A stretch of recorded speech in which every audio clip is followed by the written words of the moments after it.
Nous sommes pécheurs parce que nous avions hérité la nature d'Adam. Vous suivez? Nous sommes héritiers dans la chair de la nature d'Adam, la nature pécheuse d'Adam. Parce que à travers Adam, le péché est entré dans le monde. Et par le péché, la mort, et la mort a atteint tous les hommes, et ainsi nous sommes tous pécheurs veut dire tous morts, tous séparés de Christ, tous séparés de Dieu. Maintenant, la raison pour laquelle Dieu conçoit le salut, même avant la chute de l'homme, c'est parce que Dieu, dans sa préconnaissance, savait que l'homme ayant doté l'homme du don de choix, il peut arriver que l'homme fasse un choix contre son propre bonheur, contre son propre bien. L'homme peut faire encore un choix contre son propre bien. Et donc, toujours dans son amour, il décide de pré-planifier le plan de son salut. Et c'est pour cela que Dieu a conçu le salut. Donc, le but du salut, ici, quand on voit clairement, le but du salut, c'est la première chose, c'est débarrasser le monde du péché. Le premier but du salut, c'est débarrasser le monde du péché.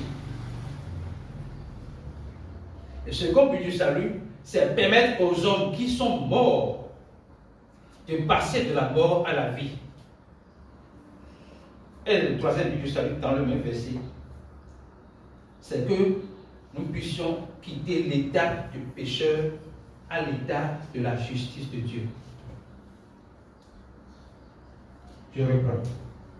Dieu a conçu le salut dans le but, premièrement, de débarrasser le monde du péché, de donner au monde l'état dans lequel il était avant que Adam ne fasse entrer le péché dans le monde.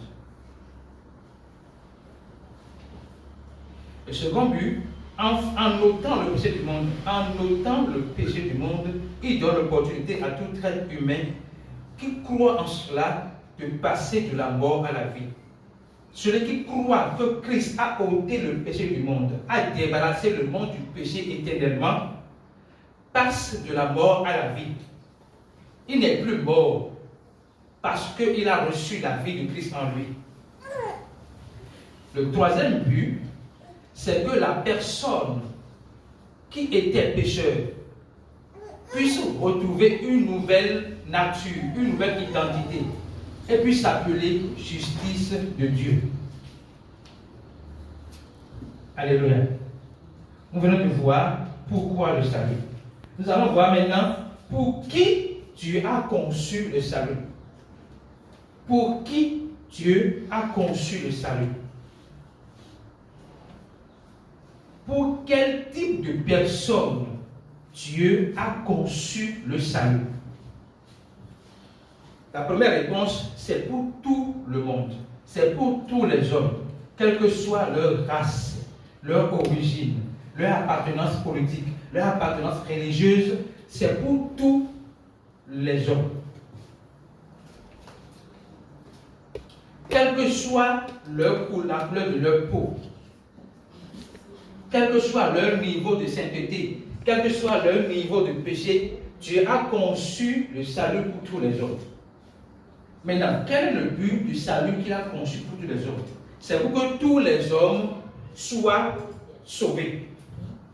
Première chose, que tous les hommes soient sauvés. Lisons 1 Timothée 2, versets 3 et 4. Cela est bon et agréable devant Dieu notre Sauveur, et qui veut que tous les hommes soient sauvés et parviennent à la connaissance de la vérité. Donc Dieu veut que tous les hommes soient sauvés. Donc quand Dieu dit que je veux que tous les hommes soient sauvés, ça veut dire que je veux que tous les hommes reçoivent Jésus-Christ par la foi. Tous les hommes acceptent que par la mort de Jésus-Christ, ils ont part à la vie de Christ. Que tous les hommes acceptent que par le sacrifice de Jésus-Christ, ils ont part à la vie glorieuse de Christ. Mais cela ne s'arrête pas là. Il dit, mon peuple périt parce qu'il lui manque la connaissance. Donc quand nous sommes sauvés, nous sommes devenus le peuple de Dieu. Ok? Maintenant il dit, mon peuple, ceux qui m'appartiennent, ceux qui sont sauvés, périssent parce qu'il leur manque la connaissance. Donc, le second objectif de Dieu, en concevant le salut, c'est qu'après le salut, nous puissions parvenir à la connaissance de la vérité. La volonté de Dieu, c'est que tout le monde soit sauvé et parvenir à la connaissance de la vérité. Et quand on regarde le verset dans son contexte, la vérité ici, c'est la vérité concernant le salut qui a prouvé. Donc, tous les hommes sont appelés, après avoir cru en Jésus-Christ, à comprendre le salut qu'ils ont reçu en Jésus-Christ. À avoir une pleine connaissance du salut qu'ils ont reçu en Jésus-Christ. Si quelqu'un est sauvé et n'est pas convaincu de son salut éternel, n'est pas convaincu que par Christ il est sauvé éternellement, c'est comme s'il va mener une vie d'à peu près sur la terre. Mais s'il est convaincu que par Christ je suis sauvé, il sait que par Christ il pourra tout faire. Ça va venir, il va venir à appliquer le verset par Christ, il dit, je puis tout faire par Christ qui me fortifie. Je puis tout faire par Christ qui me fortifie. S'il est convaincu de son salut, il pourra tout faire par Christ qui le fortifie. Alléluia. Et nous allons voir, quand Dieu conçoit Dieu fait la conception du salut, lorsque on conçoit, je ne sais pas, lorsqu'on conçoit ceci, ça a un objectif, ça a un but. Et ceux qui conçoivent ajoutent à cela la notice. Dans le domaine médical, quand on prend un médicament, on a la notice. Ce qu'il faut faire, comment il faut l'utiliser et qu'est-ce qu'il ne faut pas faire avec ça. Aujourd'hui, nous allons voir les caractéristiques de la conception du salut, que je peux encore appeler la notice du salut. Vous êtes prêts? Are you ready? Yes. Première caractéristique, le salut est le produit fini de Dieu. Le produit fini, quand on dit que le produit est fini, c'est que le produit est parfait. Le produit n'a plus besoin de réajustements. Le produit n'a plus besoin d'une disons, nouvelle version. Vous comprenez? Nouvelle édition. Le produit n'a plus besoin de ça. Le produit est parfait. Donc Dieu a donné comme son salut le produit fini. Nous allons lire Psaume 62, verset 2. Psaume 62, verset 2. Oui, c'est lui qui est mon rocher et mon salut, oui, ma haute retraite, et je ne chancellerai que. Lisons, je pense que dans le premier verset, le salut vient de lui. Psaume 62, verset 2. Lisons Jonas 10, verset 2. Jonas 10, verset 2. Alléluia. Jonas 10, verset 2. Nous allons ouvrir beaucoup la Bible aujourd'hui. Jonas 10, verset 2. Jonas, non.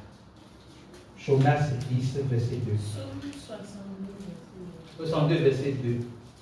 C'est à Dieu seul que, dans le calme, je me remets. Mon salut vient de lui. Voilà. Notre salut vient de Dieu. Quand on dit que le salut vient de Dieu, ça veut dire clairement que le salut ne vient pas des hommes. Les hommes n'ont pas le contrôle sur le salut. Le salut ne vient pas des œuvres. Le salut vient de Dieu qui en est le concepteur. Jonas 10, verset 2. Jonas 10, verset 2. Lisons Apocalypse 7, verset 10.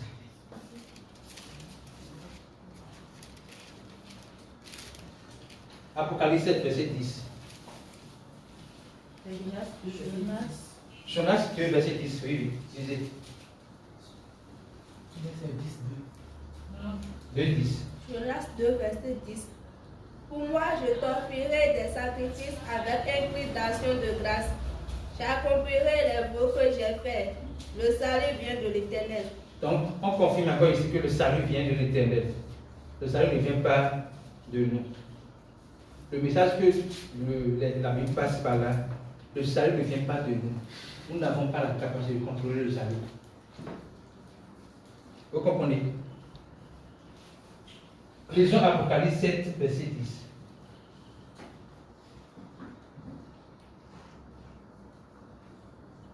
Apocalypse 7, verset 10. Il proclame d'une voix forte: le Oui. salut appartient à notre Dieu qui siège sur le trône et à l'agneau. Le salut appartient à notre Dieu qui siège sur le trône. Donc, nous voulons établir ici que le salut est le produit de Dieu. Maintenant, ce produit a un nom. Le salut qui est le produit de Dieu là a un nom. Et pour voir ce nom, nous allons lire Acte 4, verset 12. Il n'y a de salut en aucun autre, car il n'y a sous le ciel aucun autre nom qui a été donné parmi les hommes par lequel nous devons être sauvés. Reprenez le verset s'il vous plaît. À votre verset, s'il vous plaît. Il n'y a de salut en aucun autre, car il n'y a sous le ciel aucun autre nom qui a été donné parmi les hommes par lequel nous devions être sauvés. Donc il n'y a de salut en aucun autre. Car il n'y a sous le ciel aucun autre nom par lequel nous devrions être sauvés. Donc l'autre nom du salut, le nom, on parle de quel nom? Le nom, dans le contexte, on parle de quel nom? Le nom de Jésus. Non, l'autre nom du salut, c'est Jésus-Christ.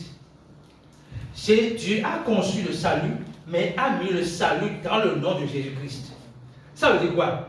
En dehors de Jésus-Christ, il n'y a pas de salut. Jésus est donc le produit fini de Dieu pour le salut de l'humanité.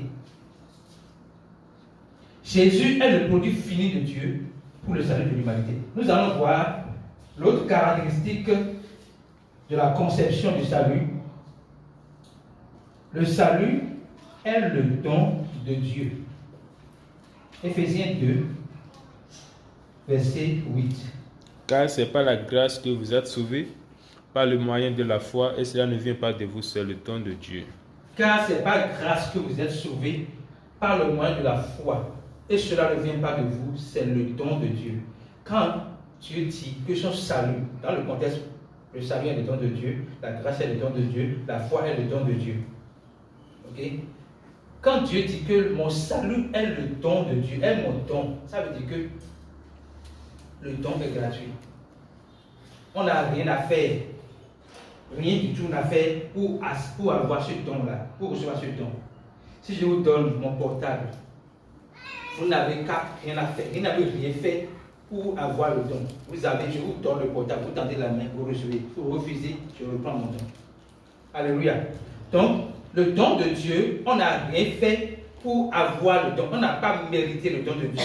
Le don de Dieu n'est pas une récompense. Ce n'est pas sur la base des mérites, mais c'est sur la base de la nature même de Dieu qui nous a fait ce don. Alléluia. Donc, dans le don de Dieu, le salut qui est le don de Dieu, nous n'avons rien fait pour aider le don de Dieu à être pour nous. Il a planifié son don, il nous l'a donné. Jean 5, verset 20. Jean 10, verset 28. Je leur donne la vie éternelle, et elles ne périront jamais, et personne ne les ravira de ma main.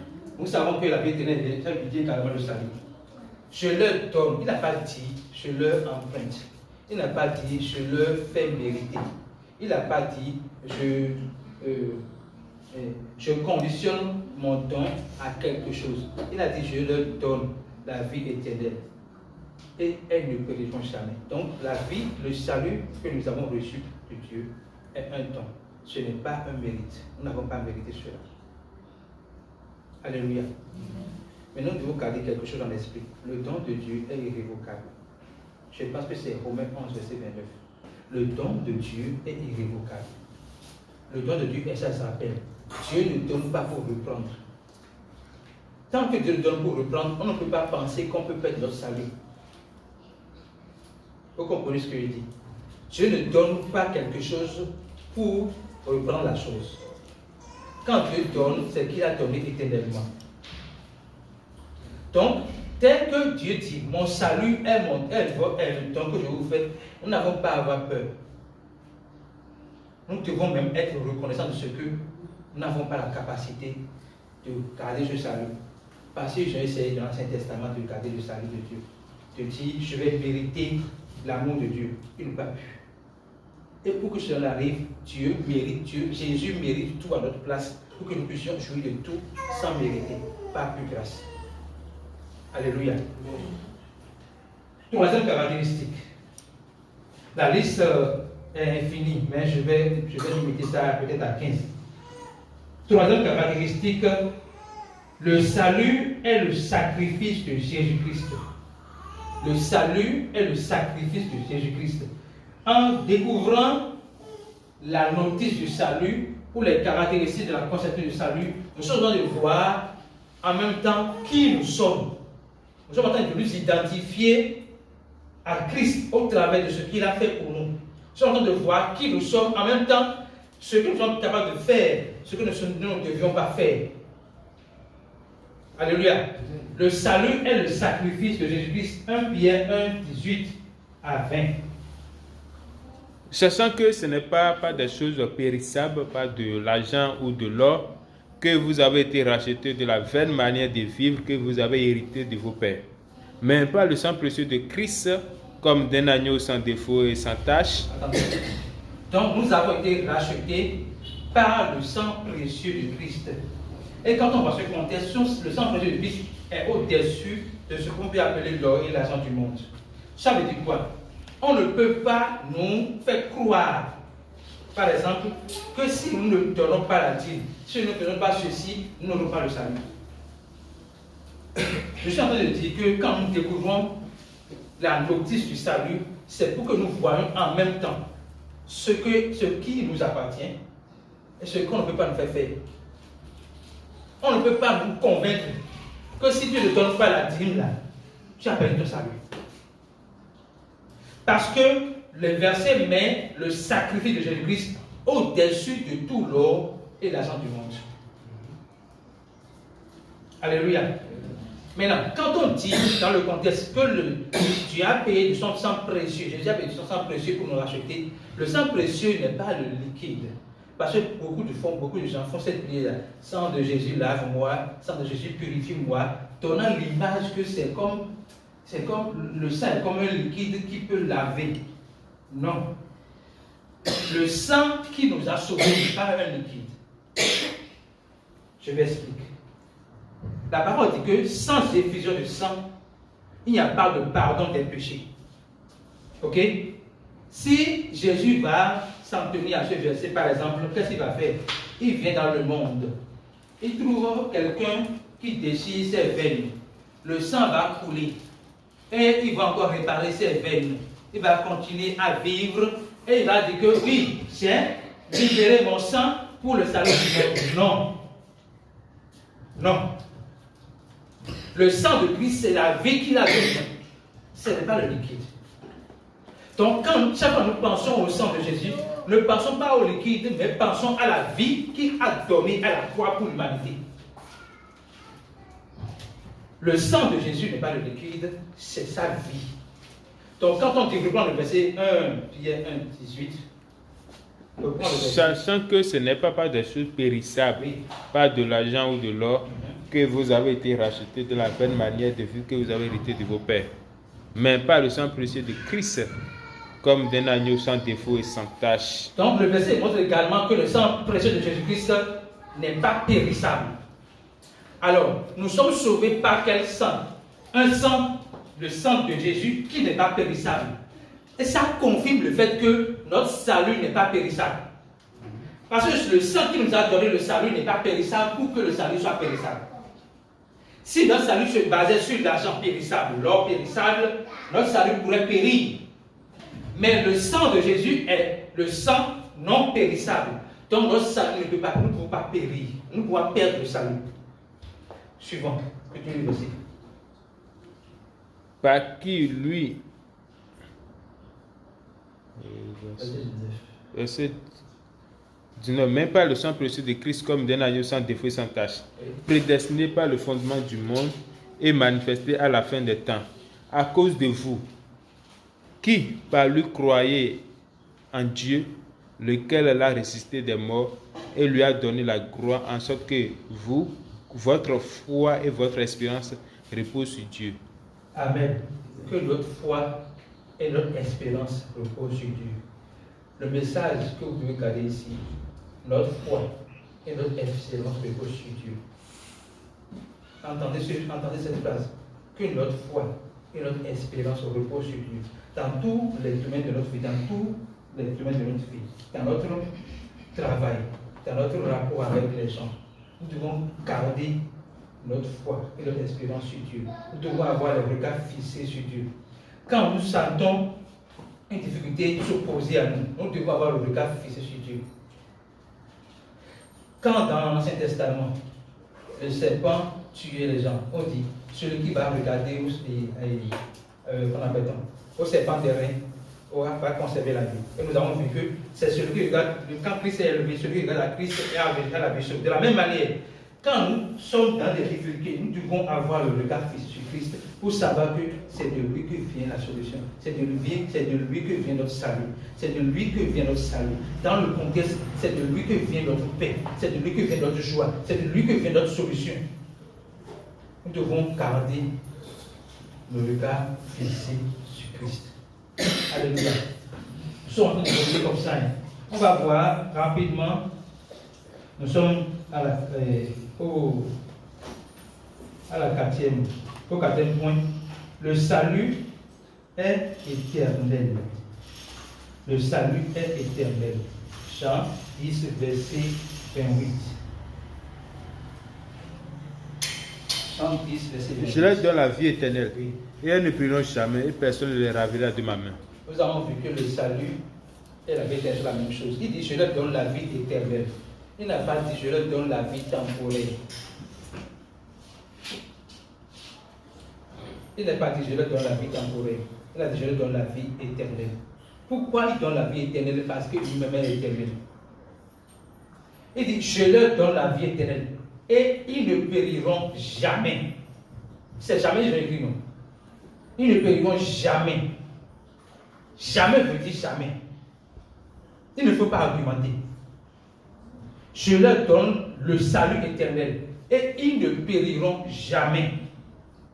Jamais veut dire jamais. Hébreux 9, verset 15. Hébreux 9, verset 15. Et c'est pour cela qu'il est le médiateur d'une nouvelle alliance. Afin que, la mort étant intervenue par le rachat des transgressions commises sous la première alliance, ceux qui ont été appelés reçoivent l'héritage éternel qui leur a été promis. Quel est l'héritage éternel qui nous a été promis au commencement? C'est le salut. Donc, il y a plusieurs versets qui nous rassurent sur ce que notre salut est éternel. Pourquoi le salut est éternel? Ce n'est pas à propos de nous, c'est à propos de la personne qui l'a conçu. Ce n'est pas à cause de nous que le salut est éternel. C'est à cause de la personne qui a conçu le salut que le salut est éternel. La personne qui a conçu le salut est éternelle, donc il ne peut donner que des choses éternelles. Et son salut est éternel. L'héritage que nous avons reçu par la foi en Jésus-Christ est éternel. Alléluia. Continuons dans les caractéristiques. Il y a également que le salut est une personne. Souvent, quand on parle de salut, les gens ne voient pas tout de suite que c'est une personne. On pense que c'est un concept simple. Donc, le salut est une personne, cette personne c'est Jésus-Christ. Nous devons garder à l'esprit que le salut est une personne. Quand on dit j'ai reçu le salut, j'ai eu le salut, c'est Jésus-Christ. C'est la même chose. C'est le salut, c'est Jésus-Christ. C'est la même chose. Alléluia. Autre caractéristique, le salut est par grâce. Ephésiens 2, verset 4. Le salut est par grâce. Le salut que nous avons reçu, ce n'est pas sur la base de notre mérite, mais sur la grâce, la base de la grâce de Dieu. Lisons Ephésiens 2, verset 4. Mais Dieu, qui est riche en miséricorde à cause du grand amour dont il nous a aimés.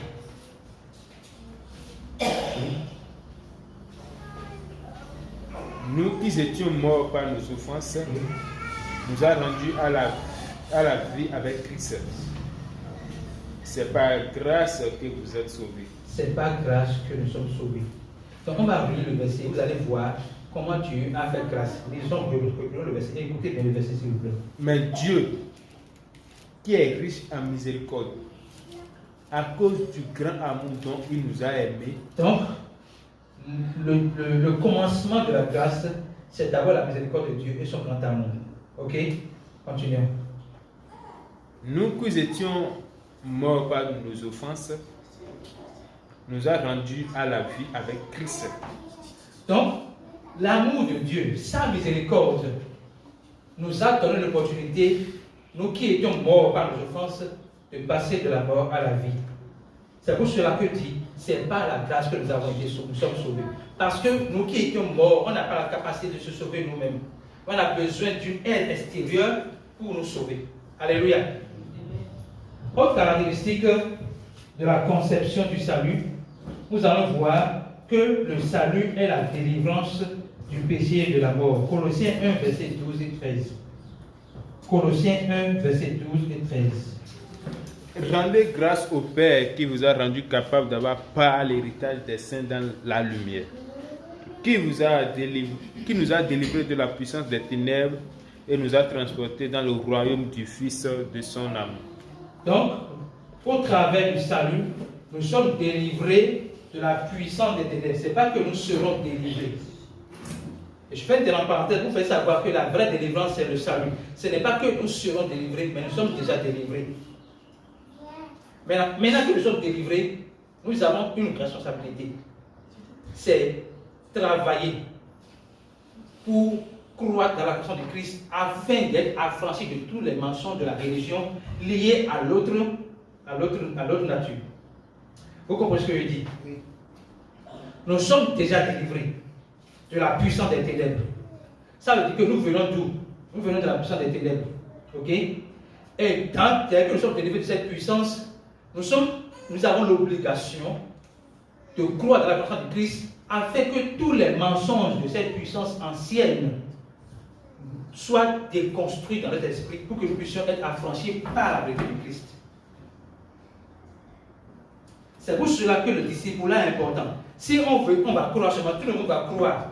Mais sans être délivré de la mentalité de l'ancien monde, on ne pourra pas voir la volonté de Christ dans notre vie. Car Dieu a tant aimé le monde, je vais s'en suit tant aimé. Son amour pour le monde ici c'est les hommes, son amour pour les hommes est tellement intense qu'il ne regarde pas à nos péchés, mais il regarde à son devoir de nous libérer du péché. L'amour de Dieu est si grand qu'il ne regarde pas à nos péchés, mais il regarde à son devoir, à sa responsabilité de nous libérer du péché, parce qu'il sait que ce n'est pas en nous condamnant que nous serons libérés du péché, mais c'est en nous donnant son amour que nous serons libérés du péché. Il sait que c'est que ce salut qui peut nous affranchir du péché. Ce n'est pas la condamnation, le jugement, ne fait plus ci, ne fait plus ça, qui va nous libérer du péché, mais c'est son amour qui a prouvé le salut, qui nous libère du péché. Second verset qu'on va lire, qui prouve que le salut est la démonstration de l'amour de Dieu, c'est Romains 5, versets 7 et 8. Romains 5, verset 7 et 8. À peine mourrait-on pour un juste? Quelqu'un peut-être mourrait-il pour un homme de bien? Mais Dieu prouve son amour envers nous, en ce que lorsque nous étions encore des pécheurs, Christ est mort pour nous. Vous voyez, la raison pour laquelle la mort de Christ a plus d'importance que tout, c'est qu'il n'est pas mort pour nous parce que nous sommes bons. Il n'est pas mort pour nous parce que nous sommes parfaits. Il est mort pour nous parce que nous sommes pécheurs. Le verset commence par quoi? À peine mourrait-on pour quelqu'un de juste. Est-ce que quelqu'un a vu même quelqu'un mourir pour un juste sur sa terre ici? Vous avez un témoin de quelqu'un qui a accepté de mourir pour un juste sur la terre ici? Ça n'existe pas. Même si on vous dit de mourir pour votre enfant, tout de suite, vous allez dire non. Ah, je donne ma tête à couper. Mon enfant n'a pas menti. Vous allez dire, je ne peux pas donner ma tête à couper. Même si vous avez confiance que votre enfant n'a pas menti, là, vous n'allez pas risquer de donner votre tête à couper pour ça. Mais Dieu, sachant que nous avons menti, nous sommes pécheurs, nous sommes condamnés, donne sa tête à couper. C'est la démonstration d'un grand amour. Ce que nos parents n'ont pas pu faire pour nous, Christ l'a fait. Nos parents ne peuvent pas se donner leur vie pour nous. Mais Christ a donné sa vie pour nous. Alléluia. Amen. Vous allez voir que à travers l'amour de Dieu, Dieu a mis tellement son amour à un tel degré que le péché n'a pas de valeur. Le péché n'a pas de puissance devant son amour. C'est son amour qui fait que même les plus grands sorciers deviennent des croyants. Les plus grands braqueurs deviennent des croyants. J'ai mis grand comme ça parce que nous, on pense que quand nous croyons en Dieu, on pense que c'est banal. Mais ceux qui, dans ce monde, ont été djihadistes, braqueurs, tout, c'est-à-dire mauvais, vraiment, mauvais. Lorsqu'ils reçoivent Jésus là, ils pèsent la valeur. Mais nous, on n'a jamais tué quelqu'un, on pense que Dieu n'a pas fait quelque chose de grand pour nous. Non. L'amour de Dieu n'a pas payé le prix du péché de mensonge et console. C'est notre nature. Nous étions vraiment morts. C'est-à-dire, nous étions même pires que les grands braqueurs. Mais parce que dans le monde, on n'a pas tué quelqu'un, on n'a pas avorté peut-être, on n'a pas fait si, on dit non. On ne voit pas la valeur. On ne voit pas la valeur. Mais ceux qui, dans ce monde, en plus de ceux qui sont morts spirituellement, font des dégâts. Quand ils reçoivent Jésus, ils sont très zélés, ils sont contents, ils sont reconnaissants. Nous devrions apprendre à être reconnaissants pour ce que Dieu nous a fait. Nous devrions, au-delà de nous, voir ce que Dieu a fait. Son amour a été tellement grand qu'il n'a pas vu, il ne nous a pas vu comme quelqu'un à abattre, mais quelqu'un à sauver. Nous là, si on voyait quelqu'un, qu'est-ce qu'on pense de lui? Il faut le tuer. Ou bien, mais Dieu n'a pas pensé qu'il faut tuer Paul, par exemple. Quand Dieu a vu Paul persécuter l'église, il n'a pas vu, pour finir avec la persécution de l'église, il faut tuer Paul. Il n'a pas vu ça. Mais il a vu quoi? Pour finir avec la persécution de l'église, il faut reconvertir Paul. Il faut se révéler à Paul.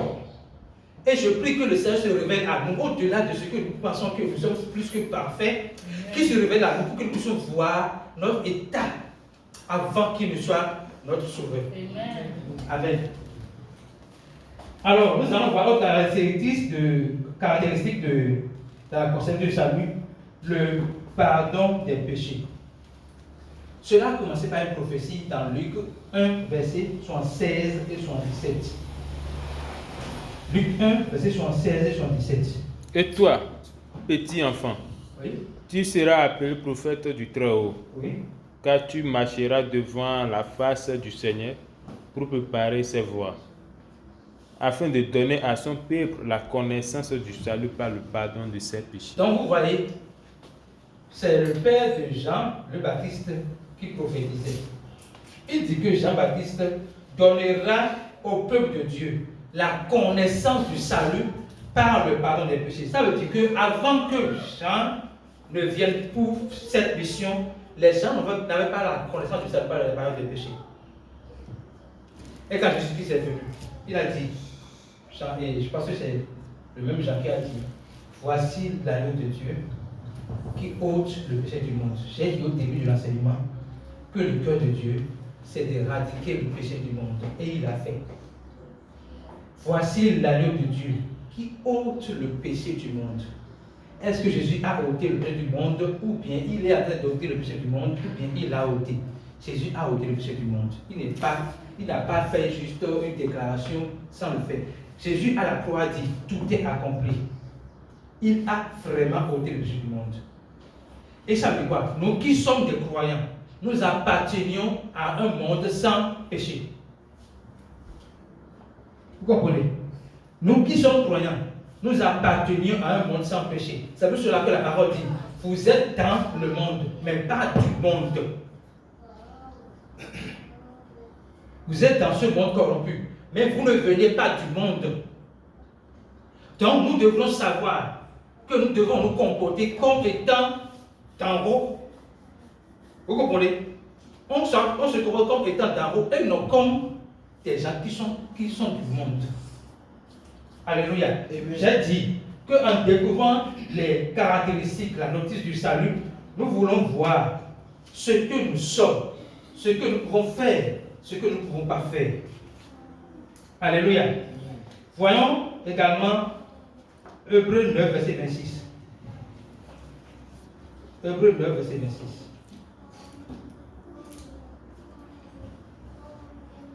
Autrement, Oui. il aurait fallu qu'il ait souffert plusieurs fois depuis la création du monde, tandis que maintenant, à la fin des siècles, il a apparu une fois pour abolir le péché par son sacrifice. Qu'est-ce que Jésus-Christ a fait par rapport au péché? Il a aboli le péché par son sacrifice.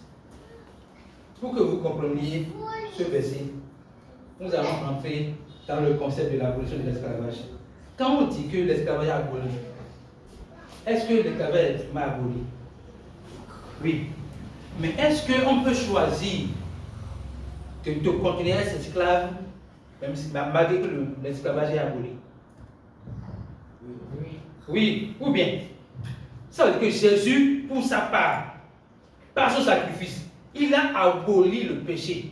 C'est-à-dire que dans la pensée de Dieu, le péché, c'est fort, mais je vais le dire comme ça, le péché n'existe plus. Dans la pensée de Dieu, étant donné que par son sacrifice, qui n'a pas fait plusieurs fois, mais une seule fois pour l'humanité, pour l'éternité, le péché n'existe plus.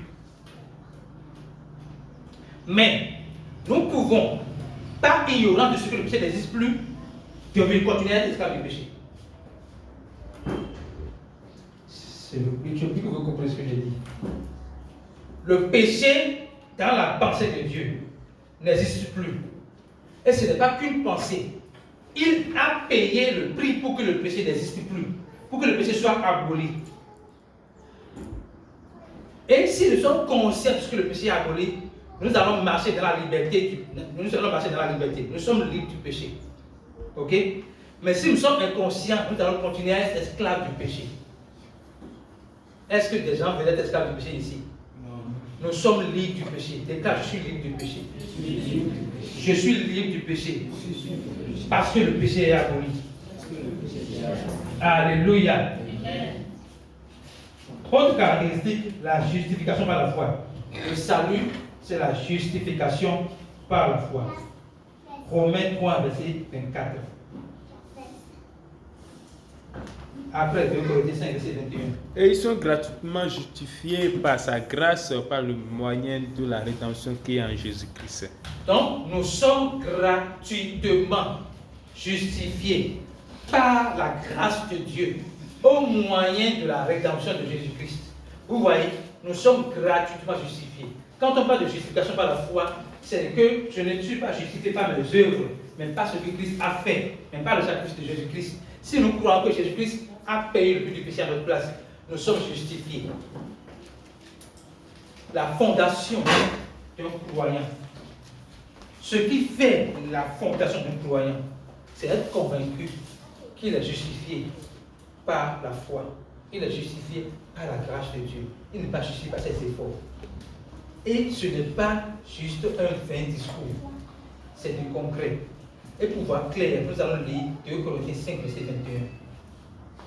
Celui qui n'a point connu le péché, il a fait devenir péché pour nous, afin que nous devenions en lui justice de Dieu. Alors, dans ce verset, nous devons avoir le focus sur la doctrine de la substitution. Jésus n'a jamais connu du péché. Mais Dieu a fait devenir Jésus péché pour que nous, en croyant en Jésus, nous devenions la justice de Dieu. Ça veut dire quoi? Jésus est juste. Est le seul juste. La parole dit en point de juste. Jésus est le seul juste. Et Jésus, pour nous donner sa justice, prend notre péché.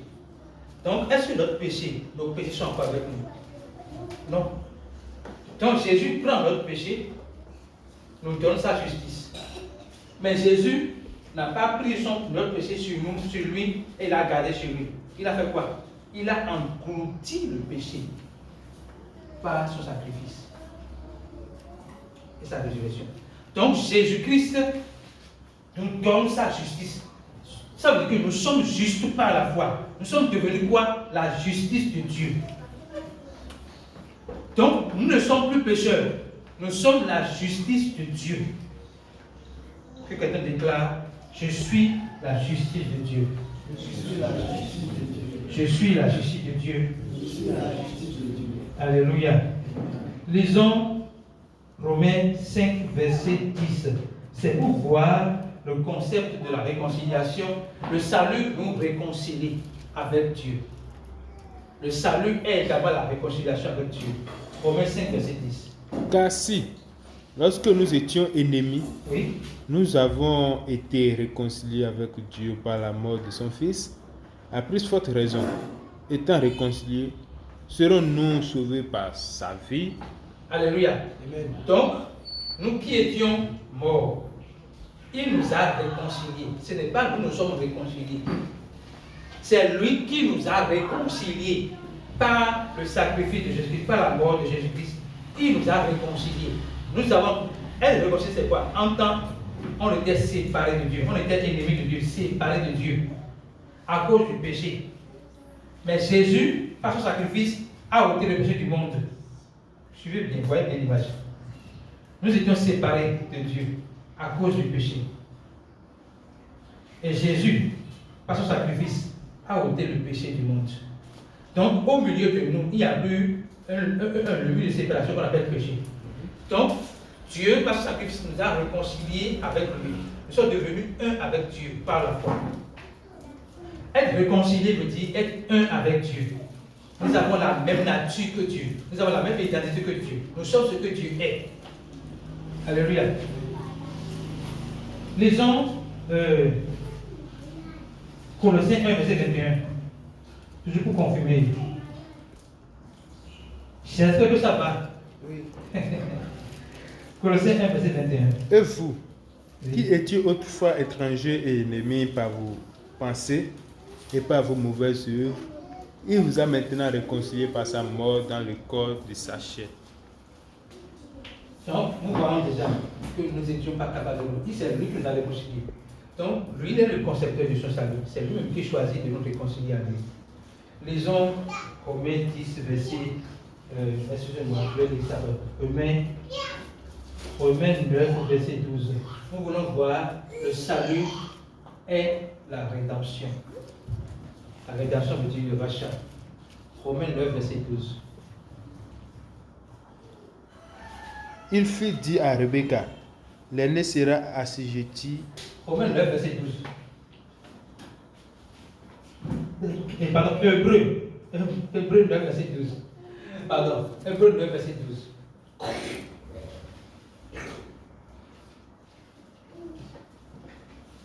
Et il est entré une fois pour toutes dans le lieu très saint, Oui.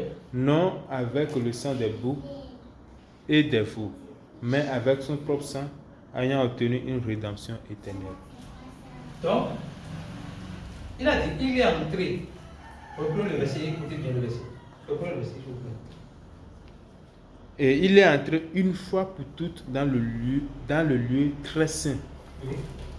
non avec le sang des boucs et des veaux, mais avec son propre sang, ayant obtenu une rédemption éternelle. Donc, Jésus est entré dans le très saint, non avec le sang des boucs, mais avec son propre sang. Son propre sang, on l'a dit tout à l'heure, c'est sa vie. Sa vie est éternelle parce qu'il est éternel. Et parce qu'il est éternel, il nous donne la rédemption éternelle, le rachat éternel. Le rachat éternel veut dire que nous avons, quand on dit, le rachat éternel veut dire la rançon également. Quand on vous kidnappe, je donne l'exemple de quelqu'un, on lit les histoires, on a kidnappé quelqu'un. Ok? Et on appelle ses parents dire il faut payer 1 million pour que je libère ton enfant. La personne paie 1 million. Les 1 million que la personne a payé là, et ça on appelle rançon ou bien. Donc le rachat, la rançon de Dieu dans le contexte ici, c'est sa mort pour nos péchés. Et à travers sa mort, il nous a libérés de la captivité et il nous a donné la rédemption éternelle. Ça veut dire qu'à aucun moment on ne peut plus vous dire encore que nous sommes en captivité, que nous sommes kidnappés, parce que nous avons la rédemption éternelle, nous avons le rachat éternel. Alléluia. Et il reste deux caractéristiques qu'on va finir. Dernière caractéristique, c'est la sanctification. Le salut, c'est également la sanctification. Et quand on parle de sanctification, on va lire Romains 10, Hébreux 10, verset 10, pour voir clair. Le salut, c'est également la sanctification. Sanctification, comme étant le salut, ce n'est pas sanctification par les œuvres, mais par la foi. Ce n'est pas nous travaillons pour nous sanctifier, mais nous acceptons la sanctification reçue en Jésus-Christ. Lisons Romains 10, verset 10. C'est en vertu de cette volonté que nous sommes sanctifiés par l'offrande du corps de Jésus-Christ une fois pour toutes. Donc, voyez le verset. C'est en vertu de cette volonté que nous sommes sanctifiés par l'offrande du corps de Jésus-Christ. Donc, quelqu'un est sanctifié par quoi? Par ses œuvres ou par l'offrande du corps de Jésus-Christ? Donc, c'est l'offrande du corps de Jésus-Christ qui nous sanctifie, ce n'est pas nos œuvres qui nous sanctifient. Donc, quand on parle de la sanctification, d'abord, pensez à ce que nous sommes d'abord sanctifiés par l'offrande du corps de Jésus-Christ et non par nos œuvres. Donc, le salut nous donne la sanctification. Et au travers de cette sanctification, nous sommes appelés à manifester la sanctification. Pas comme racine de notre salut, mais comme fruit de notre salut. Vous comprenez ce que je dis? Vous comprenez ce que je dis? Oui. Nous avons reçu la sanctification par la foi en Jésus-Christ, par le sacrifice de Jésus-Christ. Nous sommes appelés à manifester cette sanctification, pas comme racine de notre salut, mais comme fruit de notre salut. Alléluia. Autre caractéristique, nous sommes enfants de Dieu. Le salut, c'est également la nouvelle naissance. Nouvelle naissance, pour voir clair, nous allons lire Jean 1, verset 12 et 13. Jean 1, verset 12 et 13. Mais à tous ceux qui l'ont reçu, et à ceux qui croient en son nom, elle a donné le pouvoir de devenir enfants de Dieu, lesquels sont nés, non du sang, ni de la volonté de la chair, ni de la volonté de l'homme, mais de Dieu. Donc, la nouvelle naissance veut dire être né de Dieu. Dans 1 Jean 5, verset 1, on dit quiconque croit que Jésus est le Christ est né de Dieu. Être né de Dieu n'est pas quelque chose de compliqué, c'est juste croire dans le sacrifice que Jésus a fait et nous sommes nés de Dieu. Alléluia. Être né de Dieu n'est pas quelque chose de protocolaire, mais c'est de croire juste que Jésus est mort pour nos péchés, enseveli et ressuscité, et nous sommes nés de Dieu. Quiconque croit que Jésus est le Christ est né de Dieu, veut dire quiconque croit que Jésus est mort pour ses péchés, enseveli et ressuscité, il est né de Dieu. Celui qui est né de Dieu n'est pas né du sang et de la chair. Il est né de Dieu, il est né d'esprit. Alléluia. Donc le salut, c'est quand même la nouvelle naissance. La nouvelle naissance requiert quelque chose que nous allons découvrir dans le verset qui suit. Lisons Romains 8, verset 17. Romains 8, verset 17. Or, si nous sommes enfants, nous sommes aussi héritiers de Dieu et co-héritiers de Christ. C'est conséquent. Si nous sommes enfants, nous sommes aussi héritiers de Dieu et co-héritiers de Christ. Alors, quand on parle d'héritage de Dieu et d'héritage de Christ, ça renvoie à quoi? Ça renvoie à quoi? Vous comprenez? Ça renvoie à la vie de Dieu. Pardon? Ça renvoie à la vie de Christ. À la vie de Christ. Et je vais mettre l'accent sur quelque chose. Ça renvoie à la vie que Christ a même amenée sur la terre. C'est vrai que quand on parle d'héritage, on voit la vie éternelle, le salut éternel, oui. Mais ça renvoie également à la vie de Christ sur la terre. En tant qu'enfant de Dieu, nous sommes héritiers de Dieu et co-héritiers avec Christ. Tout ce qui appartient à Dieu nous appartient. Tout ce qui appartient à Christ nous appartient. Et si nous sommes propriétaires de tout ça, nous sommes appelés sur cette terre à manifester tout ce que Dieu est, tout ce que Christ est. Dernier point, et c'est là où on va finir. Nous sommes appelés à marcher en nouveauté de vie. Donc, quand on découvre toutes les caractéristiques de la conception du salut, le but final de tout ça, c'est que nous sommes convaincus que Christ est mort pour nous. Nous marchions en nouveauté de vie. Romains 6, verset 4. Nous avons donc été ensevelis avec lui par le baptême en sa mort, afin que, comme Christ est ressuscité des morts par la gloire du Père, de même nous aussi nous marchions en nouveauté de vie. Marcher en nouveauté de vie, tu dis quoi? Marcher en nouveauté de vie, tu dis quoi? Marcher en nouveauté de vie, de dire marcher avec la conscience que nous avons la vie de Dieu en nous. Marcher avec la conscience que nous sommes pardonnés éternellement. Et ça implique, chaque chose implique quelque chose. Marcher que nous avons la vie de Dieu en nous revient à démontrer la vie de Dieu. Alléluia. Marcher avec la conscience que nous sommes pardonnés éternellement revient à manifester le pardon que nous avons reçu de Dieu.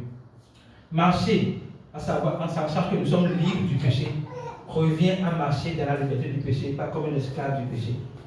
Donc nous sommes appelés à marcher en nouveauté de vie. Je voudrais qu'on se mette sur le pied et commence par dire merci à Seigneur, à Dieu. Parce que par son sacrifice, nous sommes reconnaissants de sa vie, de sa paix, de la liberté qu'il nous donne. De la liberté qu'il nous donne. Nous sommes reconnaissants de cela. Nous allons déclarer que nous allons marcher en toute de vie pour sa gloire.